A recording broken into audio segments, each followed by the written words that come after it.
अच्छा बच्चों, last lecture में हमने कहाँ तक जो है इसको कंप्लीट कर लिया था? स्विच में हल रहता था, स्विच स्टेटमेंट, और इफ एल्स के अंदर जी अगर सर, स्विच रहता था। इसके अलावा अगर इफ एल्स स्टेटमेंट्स के अंदर आप लोगों को कोई क्वेश्चंस हैं तो यू में आस्क।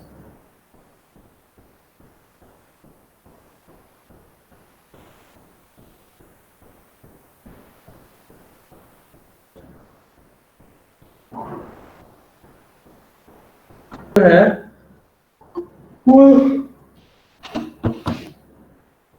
जो दूसरे सेमेस्टर्स हैं उनका स्टार्ट हो रहा है नेक्स्ट वीक से। आप लोगों का एक वीक मेरे ख्याल लेट है, मेरे पास ना वो थी लेकिन अभी मेरे पास अवेलेबल नहीं है, डिलीट हो गई शायद मुझसे।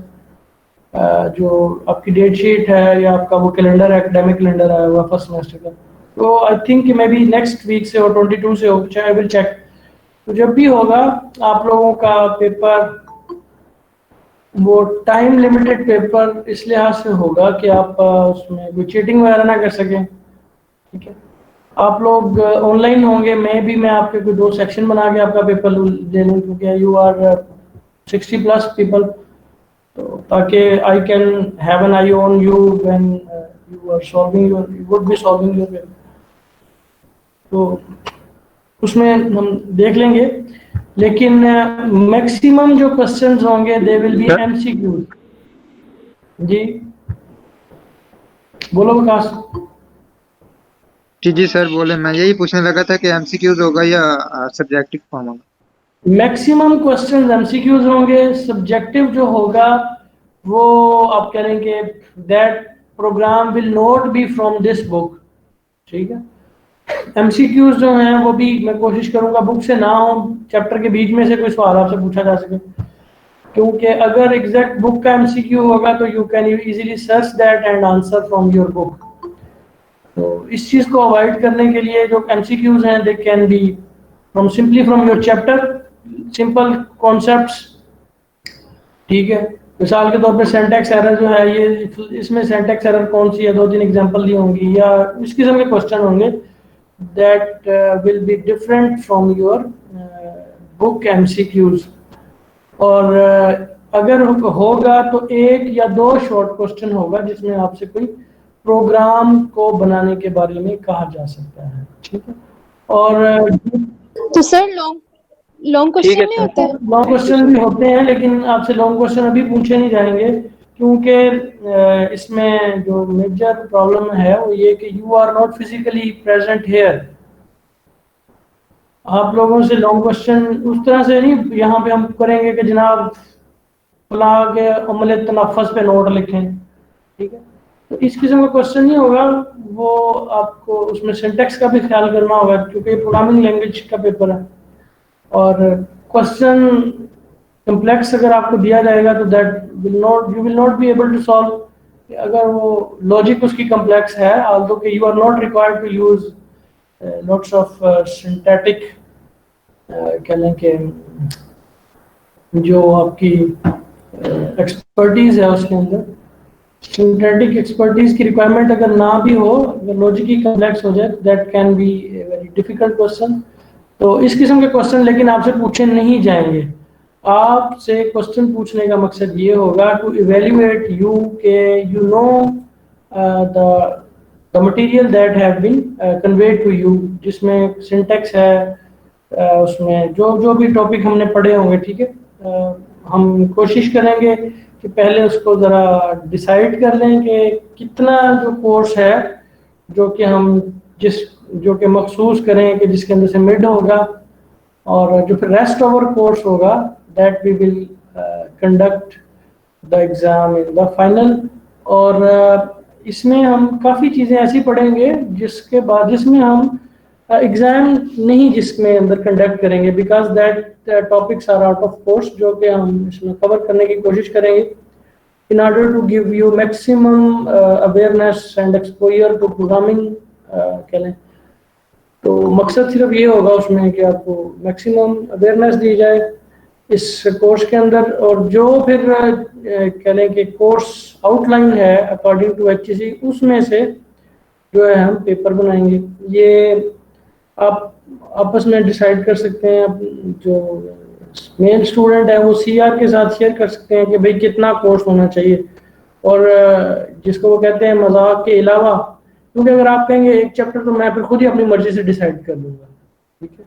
और अगर कुछ मुझे आपकी जो सजेशन है वो जेन्युइन लगेगी कि आप कहते हैं कि सर इतने चैप्टर हम कर लेते हैं कि there are few students from different discipline के, जी हम बायो में से थे या उसमें से थे, तो ये actually although it is not a problem for people who are even coming from bio, it is just like मैंने जैसे काफी दफा कहा है आपको कि if you are interested तो you can understand what is happening, और जितना भी आप इसको डिग डाउन करना चाहें तो यू कैन डू दैट, ये एक्चुअली कैसे चीज़ें अक्कर हो रही हैं। तो आप मेल जो स्टूडेंट्स हैं वो सीआर के साथ डिस्कस कर सकते हैं, आपस में डिस्कस करके सीआर को बता सकते हैं कि जी इतने स्टूडेंट्स जो हैं वो ये कह रहे हैं, और फिर फीमेल स्टूडेंट्स जो हैं वो जीआर के ज़रिए से मुझे इन्फॉर्म कर सकते हैं कि ये आपकी सजेशन है कि इतने कोर्स के अंदर से मिड आ जाना चाहिए। जी बोले अहमद रजा। सर ज्यादातर जो बच्चे हैं उनका एडमिशन हुआ लेट, यानी कि दूसरे या तीसरे चैप्टर के बाद, तो अगर हम लोग करना चाहें तो एंड वाले चैप्टर कर सकते हैं जो रिसेंटली किए हम लोगों ने, ये बाकी सबके लिए आसानी होगी। चलें ठीक है, अगर आप अहमद रजा आपकी बात मानी जाए, आप माइक बंद कर लें मैडम, तो उसमें ये जो चीज़ें हैं अगर आपको एंड वाली चीज़ें आ रही हैं तो इट मीन्स के पहले वाली का भी पता है, क्योंकि तमाम इसके अंदर होता है बिल्टअप ही होता है कि आप प्रीवियस टॉपिक्स के ऊपर बिल्टअप कर रहे होते हैं, इसीलिए इसका जो ये सीक्वेंस होता है कि पहले आपको बेसिक चीज़ें, वेरी बेसिक चीज़ों के बारे में बताया जाए, फिर उसके बाद ऑनवर्ड, क्योंकि जो पहले चैप्टर्स हैं they are just like you can say introduction है वो चीज़ों का कि जी क्या होता है इसमें, फलां चीज़ क्या है, इसमें कंपाइलर क्या है, टाइप्स क्या है, लैंग्वेज की, ये जो है ये बाकी जो सिंथेटिक डिस्कशन है तो that comes afterward. Okay we now go start with the sir, अगर प्रोग्राम हम बनाए आपको क्वेश्चन करें तो वो प्रोग्राम में अगर कोई सिंटैक्स एरर आ जाए, मसलन कि हम कहीं पे सेमीकोलन लगाना भूल जाए, तो वो सारा प्रोग्राम ही हम गलत करेंगे? आपके नंबर काटेगा अगर आप कोई सिंटैक्स एरर करेंगे और आपको क्वेश्चन है कि प्रोग्राम लिखें, तो सिंटैक्स एरर जो है वो आपके नंबर काटने का बाइस बनेगा। You must be careful while writing a program, ठीक है जी? अच्छा ठीक है सर। ओके, अब हम बात करते हैं जो हमने प्रीवियस पढ़ा था उसको थोड़ा सा समराइज कर लेते हैं पहले, and then we will move onward. हमने सर ये करवा दे 5.16 वाला। जी क्या कह रहे हैं जी आप हाफिज अली अयाज?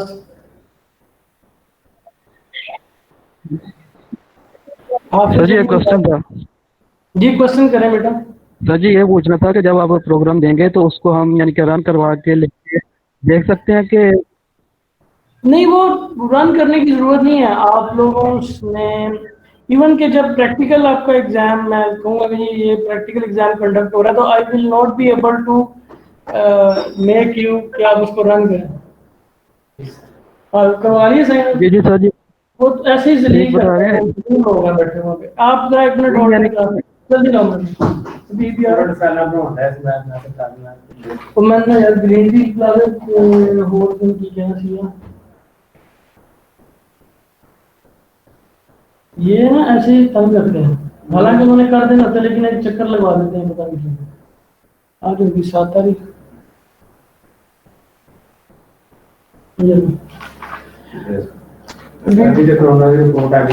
ओके ये हुई चलो वैसे यार वो किसी में है नहीं अपने जो फिलहाल मेरा भी नासर का सीन पे स्टार्ट है तो सामान थी पूरा ना पढ़ाना में छात्र करते तो वैसे मेरे को भूल गया। चलो इस आगे बस टेंशन करना है अभी मैं यार ग्रीन टी दे रहा जी। बेटा क्वेश्चन आप कर रहे थे जी क्लास? जी सर जी, मैं ये पूछना चाह रहा था कि आप जैसे अगर देंगे तो अगर हम उसके अपना ये श्योर करना हो कि इसमें कोई गलती नहीं है, हम उसका जवाब लिख के उसको रन करवा के फिर आपको जवाब बता दें, नहीं ऐसा नहीं, ठीक है या सिर्फ इसकी जरूरत नहीं है आपको रन हमने करवाने जवाब ही की। देना है? आपने सिर्फ जवाब लिखना होगा, उसमें जो पेपर है उसमें आप लोगों को आएगा, आपने उसमें अपने वर्ड में टाइप कर लें, मतलब मैं आपके सीआर को ना एक पेपर व्हाट्सएप करूंगा, वो सीआर जो है आप लोगों को व्हाट्सएप कर देगा। सर तो ये प्रोग्राम बुक में से आएंगे कि आप अपने से देंगे? अपनी मर्जी से दूंगा मैं, बुक में से कुछ भी नहीं आएगा, जिसको आप नकल कर सकें या बुक से देख सकें वो बिल्कुल नहीं होगा, उस किस्म का प्रोग्राम बुक में से हरगिज भी नहीं होगा। मैं आपको अपनी मर्जी से कोई एक छोटा सा प्रोग्राम सिंपल सा होगा, बट इट डजंट मीन कि वो बहुत कॉम्प्लेक्स होगा, सिंपल ही होगा, लेकिन बुक से वो डिफरेंट होगा। तो मैं खुद से आपको बना के आप जो पेपर है वो व्हाट्सएप कर दूंगा सीआर को, सीआर आपके साथ शेयर कर देगा, और उसके अंदर सबसे जो इम्पोर्टेंट है वो इन ग्रुप पे शेयर कर दें। सबसे इम्पोर्टेंट जो है वो आपकी टाइम होगा, कि आपने टाइम के अंदर मुझे ईमेल करना होगा अपना पेपर। आप उसको सर ये कितने नंबर का होगा? ये मेरा ख्याल है कि 18 नंबर का होगा। सर ये पेपर सर जी व्हाट्सएप पे इसको आएगा? वर्ड WhatsApp पे नहीं आया, इसको send करूंगा। आपने मुझे ईमेल करना होगा और उसमें अपना नाम और रोल नंबर, ठीक है, और प्रोग्रामिंग फंडामेंटल ये लिखना होगा। सर ये हमने सर जी हाँ जी बोलो तहरीम एजाज।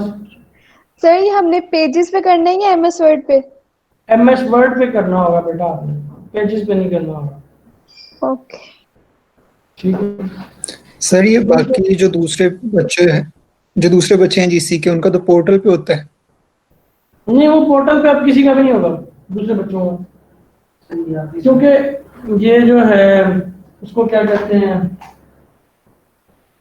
वो पोर्टल वाला जो है ना, वो उसमें अभी वो था एक सेंट्रलाइज्ड, अब वो सेंट्रलाइज नहीं हो रहा। अभी यूनिवर्सिटी ने कहा कि जो मिड है वो आप उसको टीचर जो है वो उसको करें, और मे बी जब आपका फाइनल होगा तो वो सेंट्रलाइज होगा।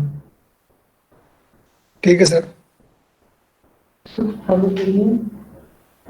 पेपर कितने मिनट्स तक आपको सबमिट करवाना होगा ईमेल के थ्रू? वो बेटा डिसाइड हो जाएगा कि 1 घंटे का है कितने का, ये मैडम के डिटेल फाउंड करेंगे। सर आपने जब पेपर लेना पेपर हो है एक कब? दिन पहले बता दीजिएगा कि मैंने इस टाइम पे आपको पेपर सेंड करना है। बेटा वो आपको ना, मैं हर स्टूडेंट को नहीं सेंड करूंगा, मैं आपके सीआर को सेंड करूंगा व्हाट्सएप पे, वो आपके साथ जैसे लिंक शेयर करता है इसी तरह वो शेयर कर देगा आपके साथ, ठीक है। इसमें चूंकि नकल के बहुत चांसेस हो सकते हैं क्योंकि आप घर बैठे हैं, तो इसलिए नंबर 1 तो पेपर इस तरह बनाया जाएगा, नंबर 2 ये है कि टाइम आपको जो है वो बहुत एग्जैक्ट दिया जाएगा, कि अगर आप उसमें बैठे हैं कि मैं दोस्तों को, हो सकता है कि आप सारे एक ही जगह बैठे हो सारे लड़के, मुझे तो नहीं पता कि आप अलग से ईमेल कर रहे हैं, तो यू कैन डू दैट। मैं इसमें ना आप यही कह सकता हूँ कि ना बैठे, तो रोका तो नहीं जा सकता आपको, लेकिन उस चीज को रोकने की एक ही मैं स्टेप ले सकता हूँ, और वो ये है कि I give you very short exact time, कि अगर आपको आता तो इतने टाइम में आप कर सकें, कि आपके पास वो डिस्कशन का टाइम ना हो, तो दैट टाइम विल बी कह लें कि वेरी मच शॉर्ट। ये अपने जहन में रखें कि इस लिहाज से मतलब अलग ठीक है सर। सर इतना थोड़ा टाइम भी ना दीजिएगा, टाइपिंग करने में देर लग जाती है। चलें फिर वो देख लेंगे ना कि अगर टाइपिंग करने में आपको कितनी देर लगती है उसके लिहाज से, और दूसरी ये कि सर जिन्होंने अगर ये बना हुआ सर फर्स्ट सेमेस्टर है, कई लोगों को तो अभी तक एमएस वर्ड भी नहीं चलाना आता, कई मसाइल हैं, इस वजह से थोड़ा टाइमिंग ज्यादा ही मिले हमें। क्योंकि अगर आपको बेटा टाइम ज्यादा दिया ना तो आपने एक दूसरे का पेपर पकड़ के ईमेल कर देना, ठीक है? सर जी वो फिर इसलिए पेपर पे सॉल्व कर दें, वो पिक्चर आपको सेंड कर दें, इस तरह तो बहुत मुश्किल होता है, मोबाइल पे कॉल भी कट जाती है, लैपटॉप भी नहीं है। कॉल कटने का मकसद नहीं है, वो तो सारी बात आपने ईमेल करना है मुझे, आपने मुझे ईमेल करना होगा। पेजेस पे कर ले जी सर, पेजेस पे कर ले, टाइपिंग पे बहुत देर लग जाती है, फिर टाइम अगर हो गया आउट फिर क्या होगा, फिर तो आप समझे कि हमें पेपर नहीं नंबर कटेंगे और क्या। जी मैंने आपको सीआर को ना जो सेंड कर देंगे सर, पेजेस पर बना लेंगे उसको, अच्छे से कैम स्कैनर से डॉक्यूमेंट्स बनाकर फिर भेज देंगे सर आपके पास। सर आपको पीडीएफ बना के भेज देंगे पेजेस पे लिख के। मैसेज भी कर सकते हैं। पोर्टल जूम गूगल, मतलब ये जो डायरेक्शंस हैं मैं आपके सीआर के साथ शेयर कर देता हूँ जो हमें यूनिवर्सिटी ने दी हैं।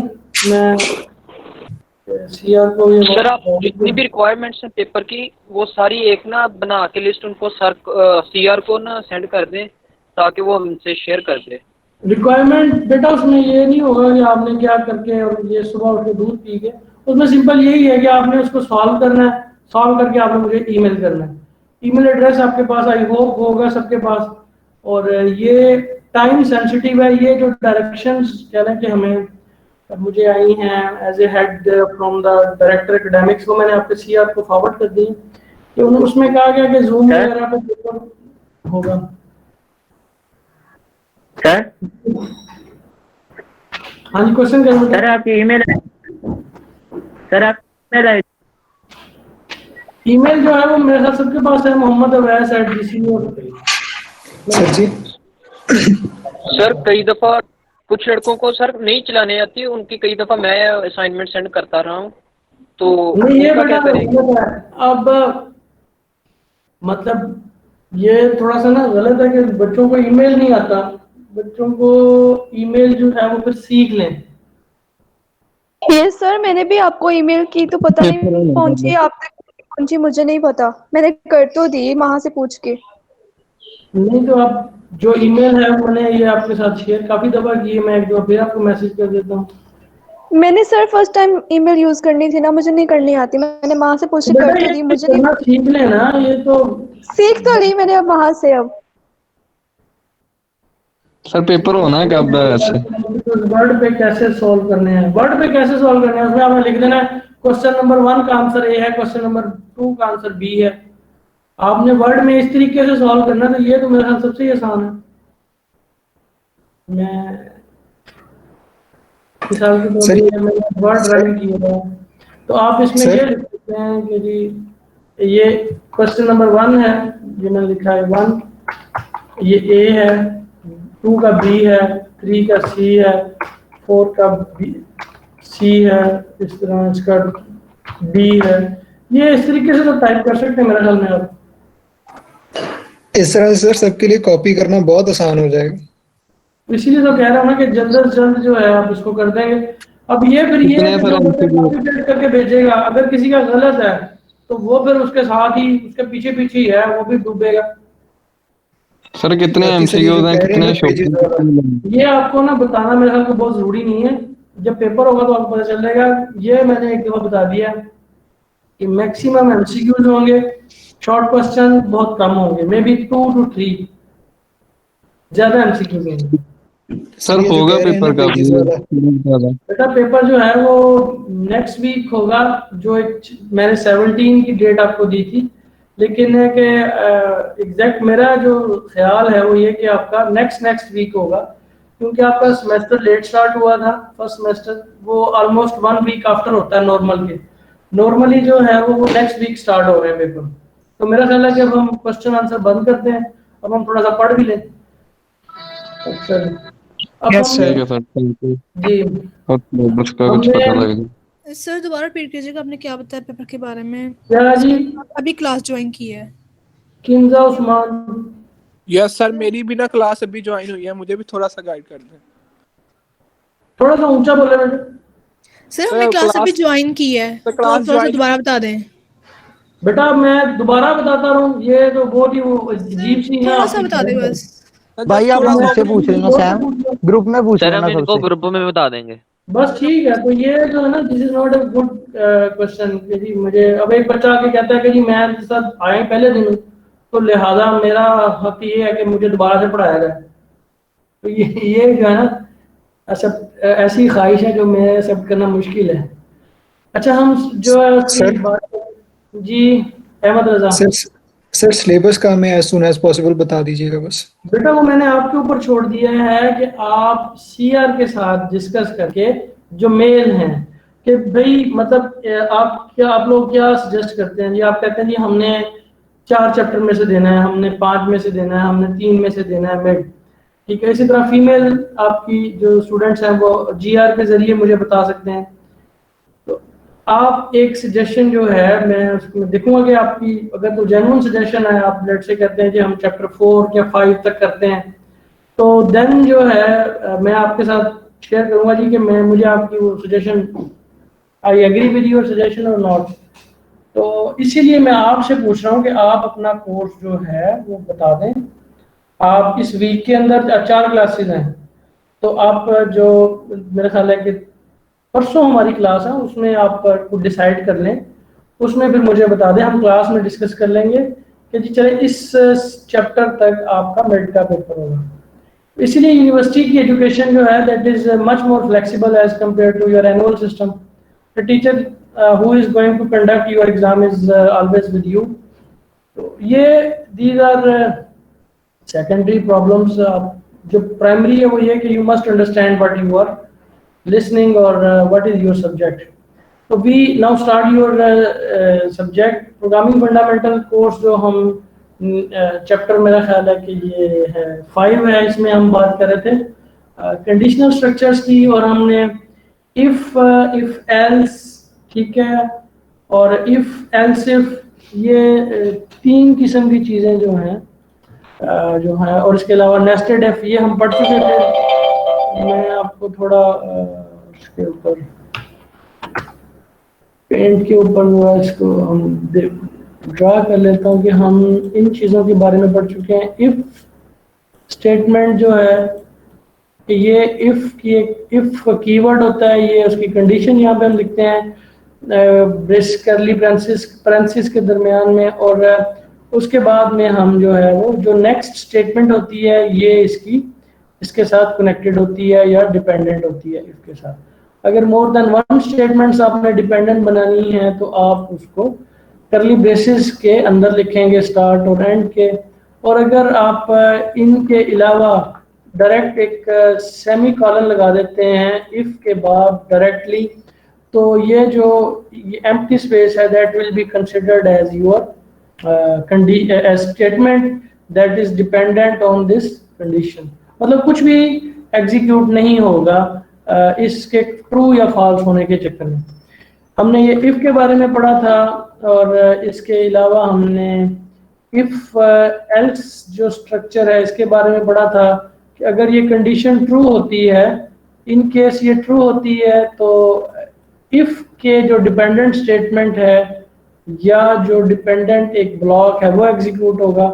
अगर ये कंडीशन फॉल्स हो जाती है तो हम जो हमने उसमें लिखा हुआ है क्या कहते हैं एल्स के ब्लॉक में वो वाला एग्जीक्यूट होगा, ठीक है। इसके अलावा हमने ये पढ़ा था कि जी देयर आर टाइप्स के इंडिपेंडेंट इफ है कि अगर ये कंडीशन ट्रू होती तो इसका इससे कोई ताल्लुक नहीं है, दिस इज इंडिपेंडेंट। और अगर हमारे पास इसके अलावा हमने डिपेंडेंट इफ देखे थे, अगर ये जो हमने अभी मैंने लिखा है ये वाला इंडिपेंडेंट इफ, इसका मतलब ये है, इसको लिखने का तरीका ये है कि आप एक ही ये फासले के ऊपर एक दूसरे से लिखते हैं, ये लिखने का तरीका है। लेकिन अगर आप इसको C++ में ऐसे लिखेंगे तो ये इंडिपेंडेंट नहीं रहेगा। इंडिपेंडेंट इसको बनाने के लिए क्या है कि आपने यहाँ पे एक स्टेटमेंट देनी है, इसकी अलग से स्टेटमेंट होगी, ये स्टेटमेंट इसके ऊपर डिपेंडेंट है और ये स्टेटमेंट इसके ऊपर डिपेंडेंट है, ठीक है। अगर आपने इसको इस तरीके से लिख दिया है, मतलब ये इफ लिखा है इसके साथ ही आपने ये दूसरा इफ लिख दिया है दूसरी लाइन पे, तो ये वाला जो इफ है it will be dependent on this condition, ठीक है। और आमतौर पे जब हम उसको कॉपी पे या प्रोग्राम के अंदर लिखते हैं तो इसको थोड़ी सी स्पेस आगे करके लिख देते हैं। इसको थोड़ी सी स्पेस आगे लिखना सिंटैक्स नहीं है, but it is a good programming practice. इससे पढ़ने वाले को पता चल जाता है कि ये इफ जो है ये ऊपर वाले या प्रीवियस इफ के साथ नेस्टेड है या डिपेंडेंट है, ठीक है। हमने ये इफ पढ़े, फिर हमने इफ एल्स इससे पहले बात की, फिर हमने ये वाली स्टेटमेंट देखी इफ एल्स इफ ये हमारे पास मल्टीपल नंबर्स ऑफ एल्सिफ हैं। उसके बाद हमारे पास एल्स, इसमें क्या होगा, अगर यहाँ पे कंडीशन ट्रू होती है तो हम जंप करके यहाँ पे आ जाएंगे, ठीक है। अगर ये कंडीशन फॉल्स हो जाती है फिर हम इसको चेक करेंगे। अगर ये ट्रू हो जाती है तो फिर हम जंप करके बाहर निकल जाएंगे। अगर ये फॉल्स हो जाती है तो इसको नेक्स्ट को चेक करेंगे। और अगर ये सारी की सारी फॉल्स हो जाती हैं, ये वाली सारी की सारी कंडीशंस जो हैं ये फॉल्स हो जाती हैं, तो we will ultimately land in this else, कि कुछ भी अगर ट्रू नहीं है तो हम जो सिंपल बगैर कंडीशन के एल्स है वो वाला रन कर देंगे। ये हम पिछले लेक्चर्स में पढ़ चुके हैं। हाँ जी, दोबारा रिपीट कर देंगे कंडीशन। दोबारा क्या पूछना है? दोबारा का question I very much dislike. आपने क्वेश्चन करना है कि ये समझ में आया मुझे, दोबारा वाली कोई मतलब मैं नहीं एक्सेप्ट करता होता, क्योंकि आप दोबारा जो है आप पढ़ा दोबारा शुरू कर दें लेक्चर। दोबारा का है इसका मकसद ये होता है कि पहले मैं सो रहा था, मुझे पता नहीं आपने क्या बोल दिया तो दोबारा बोले, ये है दोबारा का मतलब। अगर आप क्वेश्चन करते हैं कि जी ये आपने जो इफ लिखा है इसका क्या मतलब है, तो इट मीन्स कि आप जाग रहे थे, सुन रहे थे, तो अब आपको वो चीज समझ नहीं आई जिसके बारे में आप पूछ रहे हैं। नाउ यू आस्क अगेन कि what is your question Mohammad Farhan Latif.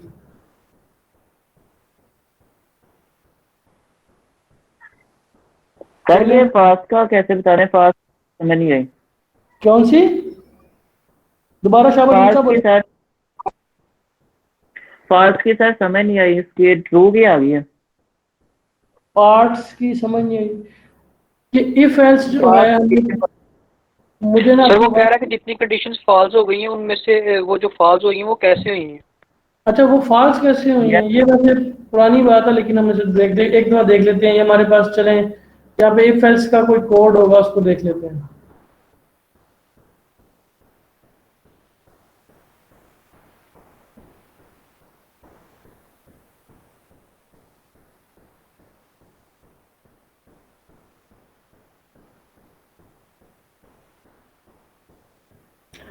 ये इसकी एग्जांपल है, ये दी है मल्टीपल इफ एल्स की।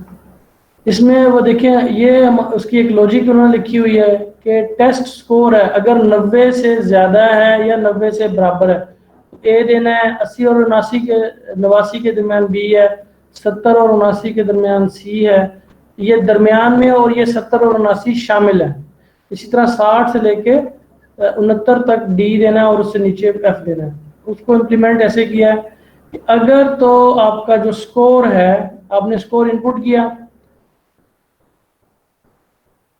अगर तो हमारे पास ये इट्स ओके, अगर तो ये स्कोर है ग्रेटर देन इक्वल टू 90 तो हमने क्या, your grade is a output करना है। बेटा आप खुद से रिकॉर्ड कर लें, ये आप खुद से कर सकते हैं रिकॉर्ड। अगर तो स्कोर 90 है तो ग्रेड ए है। अब अगर स्कोर आपका 90 से कम है, ठीक है, अगर 90 से कम है तो ये कंडीशन फॉल्स हो जाएगी। जब ये फॉल्स होगी तो आप नेक्स्ट आ जाएंगे इसमें, else if score greater than 80 और इक्वल टू 80, 80 से बड़ा है या 80 से छोटा है, 80 से बड़ा है या 80 के बराबर है, तो फिर ये वाली कंडीशन ट्रू हो जाएगी। क्योंकि अगर स्कोर आपका 100 है तो जाहिर बात है वो 80 से बड़ा है, तो अगर 100 है तो यहाँ पे वो कंडीशन ट्रू हो जाएगी। और ये ट्रू होने के बाद ये सी आउट होगा, यूर ग्रेड इज ए, और ये एग्जिट हो जाएगा। उसके बाद 100 है तो ये भी कंडीशन ट्रू है, 100 है तो ये भी और ये भी। तो इसीलिए क्योंकि अगर आप देखें कि आपके उस पर बोर्ड, उस पर रिजल्ट कार्ड पे लिखा है ए बी है, आपको B B C B D भी मिला हुआ है, तो it is stupid. A grade भी है, बी ग्रेड भी है, सी ग्रेड भी है। तो ये हमारा जो प्रोग्राम है, इस तरीके से अगर ये इसको हम एल्स इफ ना यूज करें तो हमारे पास जब नंबर 100 इनपुट होंगे तो ग्रेड ए भी कंडीशन ट्रू हो जाएगी, बी सी डी भी। अब यहाँ पे हमने बनाया कि if score is greater than 90 तो ए ग्रेड आ जाए, और हम इस जो पूरे का पूरा स्ट्रक्चर है इससे एग्जिट करके गेट कैरेक्टर पे आते हैं। अगर आप 100 से 90 से कम नंबर है तो पहली कंडीशन फॉल्स हो जाएगी, 80 में चेक होगा। 80 या 80 से ज़्यादा हैं, जाहिर बात है 90 से कम होंगे तो आप यहाँ पे आ गए तो आपका ग्रेड बी आउटपुट हो जाएगा। अगर आपके मार्क्स 80 से कम है तो 70 में आ जाएंगे, 70 से कम है तो 60 में आ जाएंगे, अगर 60 से भी कम है तो मतलब ये सारी कंडीशन फॉल्स है तो आप एल्स में आ जाएंगे, योर ग्रेड इज फेल। ठीक है, तो ये स्ट्रक्चर है जो हमने बात की। इसको आप करके रन करके देखेंगे तो आपको ज़्यादा समझ आएगी। समझ का मतलब ये है कि यकीन आ जाएगा जी वाकई ऐसे है। इसको आप या तो आप जहनी तौर पे इसको रन करके देखें जी ये कंडीशन है, ये फॉल्स हो जाएगी, नेक्स्ट में आ जाएंगे एंड सो ऑन। अच्छा, अब हम बात करते हैं जी इसमें क्या कहते हैं कंपाउंड कंडीशंस के अंदर। कंपाउंड कंडीशंस जो हैं मैं आपको इसकी एग्जांपल समझाता हूँ कि हमारे पास अगर ये दो नेस्टेड पहले मैं इफ की एग्जांपल लेता हूँ और नेस्टेड इफ को मैं चेंज करूंगा कंपाउंड में। इफ लेट्स से आप कहते हैं कि जी एक वेरिएबल है ए, इफ ए इज ग्रेटर, ए मैंने यूज किया है एज के लिए, और इफ आप कह लें कि marks greater than let's say 820, ये दो आपको पता है कि एकदम ये स्टेटमेंट लेट्स से एक्स है स्टेटमेंट नंबर, और ये स्टेटमेंट नंबर x+1 है, ठीक, और ये स्टेटमेंट नंबर x+2 है। तो ये दोनों ये स्टेटमेंट जो है x+1 ये एग्जैक्टली x के बाद है, मींस कि ये वाला जो इफ है ये नेस्टेड है या डिपेंडेंट है इस कंडीशन के साथ या इस इफ स्टेटमेंट के साथ। तो अगर आपकी एज 18 से ज़्यादा है और आपके मार्क्स 820 से ज़्यादा हैं तो हम कहेंगे कि सी आउट यू आर एलिजिबल, कि आप एलिजिबल हैं जो भी कोई हमने क्राइटेरिया बनाया हुआ उसके मुताबिक। अच्छा, इसको हम जो है इस नेस्टेड इफ को हम कंपाउंड कंडीशन में भी लगा सकते हैं। कंपाउंड कंडीशन क्या होता है कि आपने वही इफ लिखा है, अब आपने दो कंडीशंस इसमें लिख देनी है। एक कंडीशन आपकी होगी a ग्रेटर देन 18। अब यहाँ पे दो ऑपरेटर हैं, दो कंडीशंस को जोड़ने के लिए यूज किए जाते हैं। एक ऑपरेटर को हम कहते हैं और ऑपरेटर, ठीक है, उसको ये दो पाइप साइन के साथ, ये एक अलग करैक्टर है और ये एक अलग करैक्टर है आपकी कीबोर्ड के ऊपर, ठीक है। इसी तरह इसको हम कहते हैं और कनेक्टर।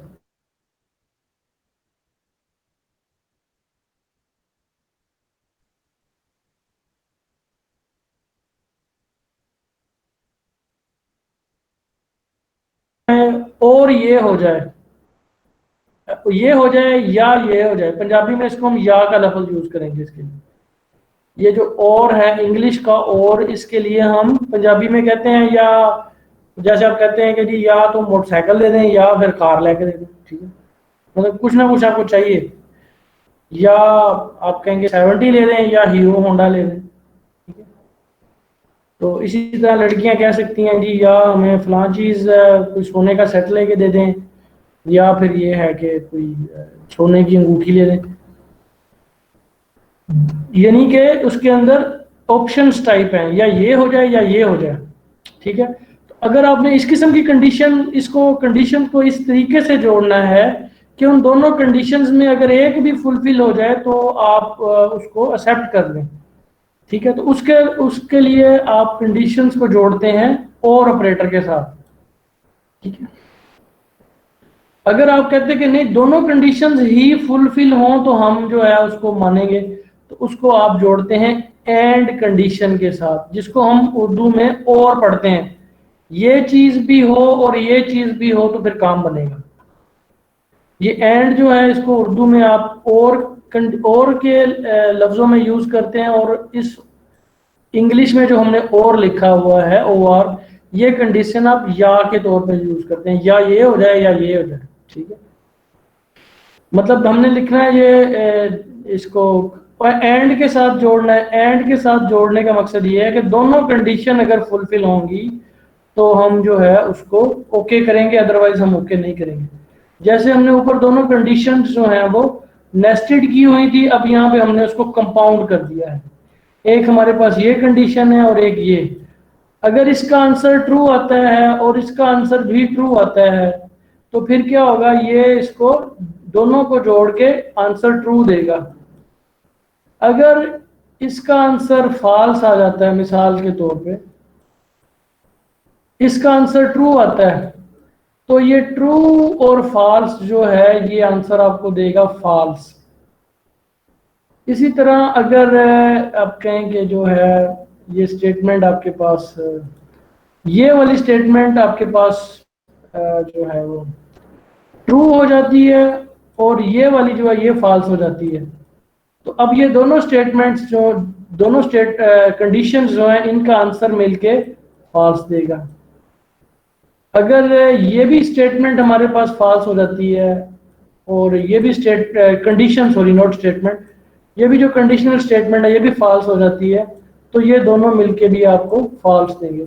मतलब ये ट्रू कब होगा, जब आपकी ये कंडीशन भी ट्रू है, इसका आंसर भी ट्रू है और इस कंडीशन का आंसर भी ट्रू है, तो फिर इस ऑपरेटर की वजह से, इसको एंड ऑपरेटर कहते हैं, आपका पूरी का जो कंडीशन है, ये दोनों कंडीशन, इसका जवाब ट्रू आएगा।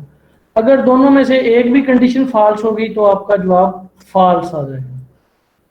बिल्कुल उर्दू के अंदर जो और हम लफ्ज इस्तेमाल करते हैं ये वो वाला है, ये भी हो और ये भी हो फिर काम होगा।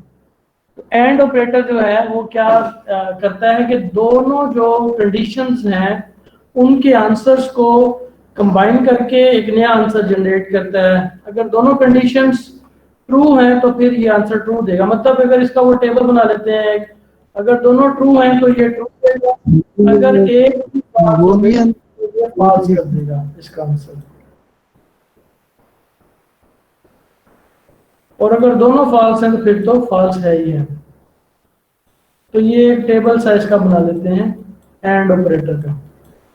और ये जो एक एंड ऑपरेटर है, ये एंड या और ऑपरेटर, ये कहाँ पे यूज करेंगे, दो कंडीशंस को जोड़ने के लिए, कंडीशन 1 एंड कंडीशन 2, ठीक है। इसको जोड़ने के लिए आप या तो ये एंड ऑपरेटर यूज करेंगे या और ऑपरेटर, ठीक है। ये सर जी ये बूलियन वाला नहीं तरीका लग रहा है यहाँ पे, क्या कह रहे हैं जी आप? ये तो बूलियन वाला तरीका नहीं इस्तेमाल हो रहा, अगर दोनों एक हो तो फिर जवाब एक आएगा। ये बुलियन की इम्प्लीमेंटेशन आप कह लेंगे, अगर आपने इसको पढ़ा है बुलियन को, तो इसको बुलियन वेरिएबल नहीं कहते हैं जो हमारे पास ये ट्रू फॉल्स होते हैं, ये उसकी टाइप होती है बुलियन, जो भी हमने अभी नहीं देखी। ये स्क्रीन ही शो हो रही,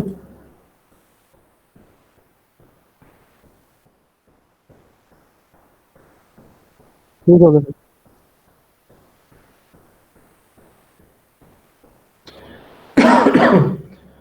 हमारे पास जो ये एक कंडीशन थी, जैसे कि मैंने लिखा एज इज ग्रेटर देन, ये कुछ वैल्यू थी। इसी तरह ये हमारे पास मार्क्स ग्रेटर देन या लेस देन या ग्रेटर देन इक्वल टू कुछ वैल्यू थी। तो ये हमारे पास कंडीशंस को आपस में जोड़ने के लिए ये ऑपरेटर यूज किए जाते हैं। इसको एंड ऑपरेटर कहते हैं, दूसरे को और ऑपरेटर कहते हैं। एंड ऑपरेटर के लिए जरूरी है कि दोनों ट्रू होंगे तो फिर ये पूरी जो कह लें कि कंपाउंड है इसका आंसर ट्रू आएगा। जबकि अगर हम और ऑपरेटर यूज करें तो और ऑपरेटर के लिए क्या है कि एक भी अगर ट्रू हो जाए तो वो आंसर ट्रू दे देता है। मिसाल के तौर पे हमारे पास यहाँ पे C1 और C2 हमने लगाया, अगर हमारे पास ये ट्रू है और ये फॉल्स है तो इसका आंसर ट्रू आएगा, क्योंकि एक ट्रू है। अगर ये हमारे पास फॉल्स है और ये ट्रू है फिर भी आंसर हमारा ट्रू आएगा। अगर ये हमारे पास दोनों ट्रू हैं तो फिर तो हमारा आंसर वैसे ट्रू आएगा। अगर दोनों फॉल्स हो जाती हैं स्टेटमेंट्स, ये भी फॉल्स है और ये भी फॉल्स है, तो इस केस में हमारा आंसर फॉल्स आएगा। हमारे पास जब और ऑपरेटर से जोड़ेंगे तो 3 चांसेस है कि ट्रू आ जाए और 1 चांस है कि फॉल्स आ जाए। यहाँ पे 1 चांस है कि ट्रू आएगा, बाकी तीनों चांसेस में एंड के अंदर फॉल्स आएगा, ठीक है। So this is the method we can combine or concatenate two conditions.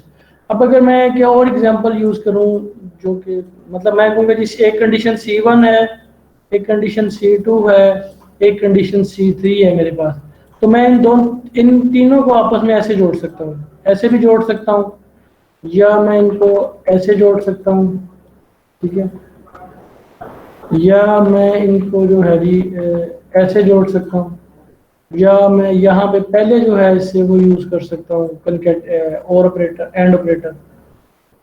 मतलब मैंने दो कंडीशंस जो हैं, मकसद कहने का क्या है कि जो दो कंडीशंस हैं उनके दरमियान में मैंने एक ऑपरेटर लगाना ही लगाना है, फिर जितनी मर्जी कंडीशंस को मैं जोड़ लूँ।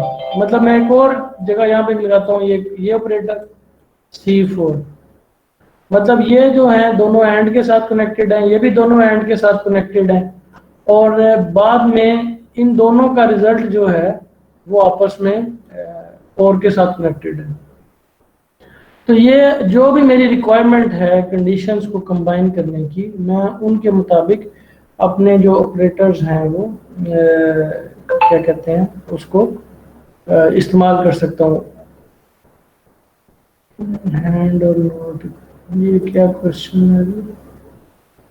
चलो पूछिए कि इसमें नैंड और नॉर गेट इस्तेमाल कर सकते हैं कि सिर्फ यही दो होने? ये नैंड और की नैंड, ये वाली कंडीशन जो है ये दो हम यूज करते हैं, एंड की और की। सर नॉट नहीं ऑपरेटर? नोट ऑपरेटर ये हम यूज करते हैं ना, जैसे ये वाला ऑपरेटर है नोट ऑपरेटर जो है वो हमने, आपको याद हो जैसे लिखा था कि C1 नोट इक्वल टू, हमने दो ऑपरेटर्स, ये इसको बहुत डिस्कस नहीं किया था कि ये जो ऑपरेटर है ये है कंपैरिजन ऑपरेटर, ये वाला इक्वल ऑपरेटर है, ये सॉरी असाइनमेंट ऑपरेटर है ये वाला, और ये कंपैरिजन है, ठीक है। जो नोट ऑपरेटर है वो हमने यहाँ पे ये यूज किया था, ये वाला नोट ऑपरेटर, कि हर चीज को उलट कर देता है। मिसाल के तौर पे अगर ये इस तमाम का जवाब अगर हमारे पास ट्रू आया है, हमने ये कह लें कि ब्रैकेट लगा ली एक, ये ब्रैकेट लगाई एक, उसके बाद यहाँ पे हमने ये नोट ऑपरेटर लगा दी, ये नोट ऑपरेटर। तो नोट ऑपरेटर क्या करेगा, ये जो हमारे पास ऑरेंज कलर की पैरेंथेसिस का जो भी जवाब आएगा ये उसको इन्वर्ट कर देगा, अगर ट्रू आया तो फॉल्स कर देगा ये वाला ऑपरेटर, और अगर फॉल्स आया तो ट्रू कर देगा। This is the discussion of operator. Now we are talking about the क्या कहते हैं उसे, we are talking about the connections, ये किसको क्या कहते हैं, हमारे कंडीशन को कनेक्ट करने वाले ऑपरेटर। दो ऑपरेटर है हमारे पास, जो एंड ऑपरेटर और ऑपरेटर, ये उसके बारे में डिस्कशन दी हुई है, ये एग्जांपल दी हुई है जो अभी हमने बात की थी। ए और बी आपके पास तीन वेरिएबल्स हैं, यहाँ पे ये देखें ये और के साथ कनेक्ट किया हुआ है, कि ये जो प्रोग्राम है इसमें क्या लॉजिक को देख रहे हैं कि कोई भी वावुल है मेरे ख्याल में, ठीक है, तो वावुल क्या होता है, ए ई आई ओ यू, कैपिटल ए हो या स्मॉल ए, इसी तरह कैपिटल ई या स्मॉल ई एंड सो। उन्होंने कहा जो भी आप करैक्टर इनपुट करेंगे आप उसको कंपेयर करेंगे, अगर वो कहीं पे भी ट्रू हो जाता है तो सारी कंडीशन ट्रू हो जाएगी। ये देखिए हमने उसको और जो ऑपरेटर है डबल पाइप साइन लाइन उसके जरिए कनेक्ट किया। अगर यहाँ पे कोई इन सब 10 कंडीशंस लगी हुई हैं और 10 को हमने और के साथ कनेक्ट किया, 10 में से कोई एक भी ट्रू हो जाती है तो हम आउटपुट कर देंगे you entered A vowel, otherwise हम कर देंगे you entered A not a vowel और ए कॉन्सोनेंट, ठीक है। ये उसकी एग्जांपल है। नेक्स्ट हमारे पास थोड़ा सा हम इसको स्टार्ट कर लेते हैं, कल इसको कंप्लीट करेंगे टॉपिक को। ये है स्विच स्टेटमेंट, ठीक है, ये उसकी फर्दर एग्जांपल्स दी हुई हैं।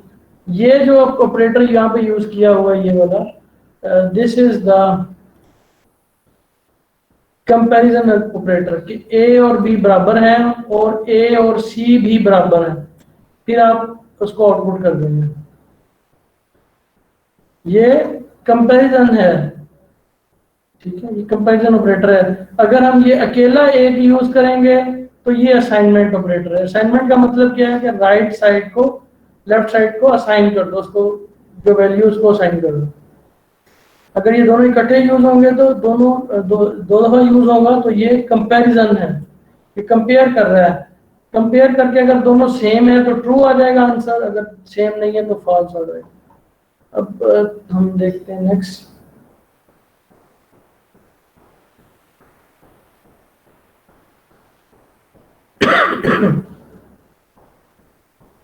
डायरेक्ट उसकी एग्जांपल देखते हैं स्विच स्टेटमेंट की। ये स्विच स्टेटमेंट का जी सिंटैक्स है हमारे पास। स्विच स्टेटमेंट जो है ये भी एक लिहाज से कंडीशनल स्टेटमेंट है, ठीक है।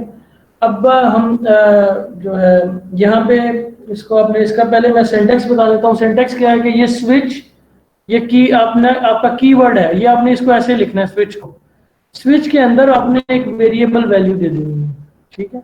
जैसे कि आपने यहाँ पे n लिख लिया, n एक वेरिएबल है जो आपने यहाँ पे डिक्लेयर किया है और यहाँ पे आप उसको इनपुट कर रहे हैं।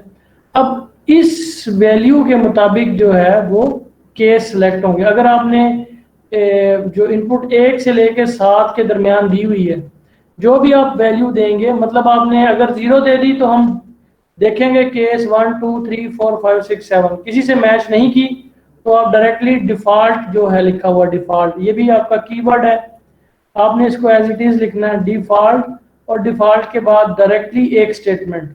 अगर आप मोर देन वन स्टेटमेंट देना चाहते हैं तो उसका ब्लॉक बना देंगे बाय यूजिंग करली ब्रेसेस। अगर तो आपने ये जो n की वैल्यू इनपुट की है it is not matching to any of these cases, तो ये डिफॉल्ट में चला जाएगा।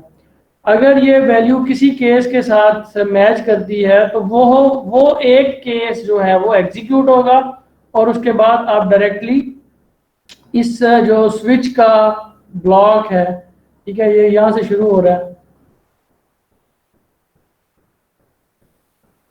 ये इस करली ब्रेस से स्टार्ट हो रहा है और इस करली ब्रेस पे खत्म हो रहा है, यहाँ से आप निकल जाएंगे बाहर। अगर आपकी कोई भी स्टेटमेंट जो है जो आपने वैल्यू n की इनपुट की है वो किसी केस के साथ मैच नहीं कर रही तो फिर आप डायरेक्टली डिफॉल्ट जो है उसको रन करेंगे और इस स्ट्रक्चर जो है स्विच स्ट्रक्चर से निकल जाएंगे। इसके अंदर आपने कंडीशन जो है वो इफ एल्स की तरह नहीं बनानी, इसमें आपने जो स्विच के अंदर वेरिएबल लिखा हुआ है उसमें जो वैल्यू इनपुट करनी है वो वैल्यू इन केसेस के साथ कंपेयर हो, 1 2 3 4 6 5 6 जो भी आपने लिखा हो। अगर तो वो वैल्यू केस के साथ मैच कर जाएगी तो वो केस आपका एग्जीक्यूट होगा, अदरवाइज नहीं। अच्छा, अब केस कहाँ से लेके कहाँ तक होता है? केस होता है जो आपने ये कीवर्ड लिखा है केस, उसके बाद उसका नंबर दिया है, फिर सेमीकोलन, और फिर आपने जितनी भी स्टेटमेंट्स लिखनी है वो लिख के आपने ये ब्रेक का कीवर्ड लाजमी लिखना है, ब्रेक और सेमीकोलन। ये जो ब्रेक है ये रिप्रेजेंट करता है कि जो केस था वो यहाँ पे खत्म हो गया। इसी तरह आप देखेंगे कि हर केस के बाद ब्रेक की स्टेटमेंट जो है वो एग्जिस्ट कर रही है, ठीक है। केस 1 के बाद ब्रेक, 2 के बाद, 3 के बाद, 4 के बाद, 5 एंड सो ऑन। सर ये जो केस 1 है इसके साथ सेमीकोलन तो नहीं आएगा? कॉलन आएगा, कॉलन है, ये सेमीकोलन का कॉलन है, ये कॉलन है, ठीक है, ये सेमीकोलन है और ये कॉलन है। एक्सक्यूज मी सर जी, सिंटैक्स है जी। गुलाम नबी आप कोई क्वेश्चन करना चाहते हैं? सर अगर हम वैल्यू 2 एंटर करें भी, यानी 2 वैल्यू एंटर करें 1 और 2, तो वो दोनों केस चल जाएंगे फिर दोनों नहीं, केस? वो जब आप 1 और 2 एंटर करेंगे तो दैट विल बी 12, तो 12 यहाँ पे है ही कोई नहीं। ये आपकी इफ एल्स की तरह है, यानी कि इसमें एक जो कह लें केस है वो एग्जीक्यूट होना है, at a time 2 case execute नहीं होंगे। Okay sir, thank you sir. ठीक है, अगर आप 2 केस एग्जीक्यूट करना चाहते हैं तो वो मेरे ख्याल नेक्स्ट एग्जांपल दी हुई है ये वाली। यहाँ पे अब आप देखें, वहां पे हमारे पास वेरिएबल क्या था जो हम इनपुट कर रहे थे स्विच को, वो था इंटीजर वेरिएबल। यहाँ हम क्या इसको इनपुट कर रहे हैं, यहाँ पे हम इसको इनपुट कर रहे हैं जी करैक्टर वेरिएबल। तो दो केस आप कैसे जोड़ सकते हैं वो एग्जांपल यहाँ पे दी हुई है। आपने ये लिखा कैरेक्टर सी एक वेरिएबल बनाया, उसको इनपुट किया सी इन सी, उसके बाद आपने लिखा स्विच सी, ठीक है। अब आपने क्या कह दिया कि अगर स्मॉल ए इनपुट हुआ है या बिग कैपिटल ए इनपुट हुआ है, दोनों केसेस में ये वाली आपने स्टेटमेंट जो है एग्जीक्यूट करनी है और उसके बाद ब्रेक कर देना। अब ये केस अगर आप स्मॉल ए एंटर करें या कैपिटल ए एंटर करें, दोनों केसेस के अंदर एक ही जो है ये स्टेटमेंट एग्जीक्यूट होगी और उसके बाद वो ब्रेक कर देंगे केस। इसी तरह ये वावल के लिए स्मॉल ई कैपिटल और स्मॉल आई और यू एंड सो, ठीक है। तो इसको आप कल देखें, आज देखें, तो कल इसके बारे में जो क्वेश्चंस होंगे आपके स्विच स्टेटमेंट्स के बारे में वो हम डिस्कस करेंगे। और एक ये और छोटा सा एग्जांपल है टर्शरी ऑपरेटर की, एक ये रह गई है और plus go to statement. We will complete these statements tomorrow and will move on to next chapter that is looping structures, ठीक है। ये हम कल स्टार्ट करेंगे and we will kind of can complete that chapter tomorrow, chapter number 6। जी बेटा। Sir ये C++ के तकरीबन 19 चैप्टर हैं, तो सारे इसी सेमेस्टर में पढ़ने के? C++ के 19 चैप्टर में से जो है ना आपके यहाँ पे हमने कितने पढ़ने में आपको बता देता हूँ। हमने जी हमने एरेस तक पहले पढ़ेंगे 7वें चैप्टर तक, ठीक है। 7वें चैप्टर के बाद हम चले जाएंगे 9वें चैप्टर पे, 8वां छोड़ देंगे स्ट्रक्चर्स का, 9वें चैप्टर पे चले जाएंगे। 9वें चैप्टर के बाद जी हम फिर 10वां 11वां चैप्टर करेंगे, 11वें के बाद 12वां भी करेंगे, फिर 13वां 14वां 15वां 16वां 17वां 18वां 19वां 18वां देख लेंगे अगर कर सके। मकसद आप ध्यान में रखेंगे इस बुक से हमने 13 चैप्टर तक लाजमी करने हैं, फिर जो 12 चैप्टर तक, 13वां चैप्टर से ऑनवर्ड जो है ऑब्जेक्ट ओरिएंटेड स्टार्ट हो जाती है, 13 चैप्टर तक हम इसने करना है, फिर हम दूसरी बुक पे स्विच कर जाएंगे। तो आई होप कि जो हमने पढ़ा आपको कुछ समझ आया होगा। तो जी बेटा फरहान। सर ये मतलब फर्स्ट सेमेस्टर के लिए ये बुक है? फर्स्ट सेमेस्टर के लिए हमारे पास जो कोर्स है वो 12 चैप्टर तक है, जो हमें बताया गया कि हमें करना चाहिए HEC के असूलों के मुताबिक या उसकी कोर्स आउटलाइन के मुताबिक, but we will try to go beyond ताकि आपको अवेयरनेस दी जा सके। तो इस जो हमने पढ़ा है इसको समझने की कोशिश करें। क्वेश्चंस हैं तो come up with those questions in the next lecture tomorrow, ठीक है। तो we stop here. Okay sir, Allah हाफिज। ठीक है, अस्सलाम वालेकुम। वालेकुम अस्सलाम।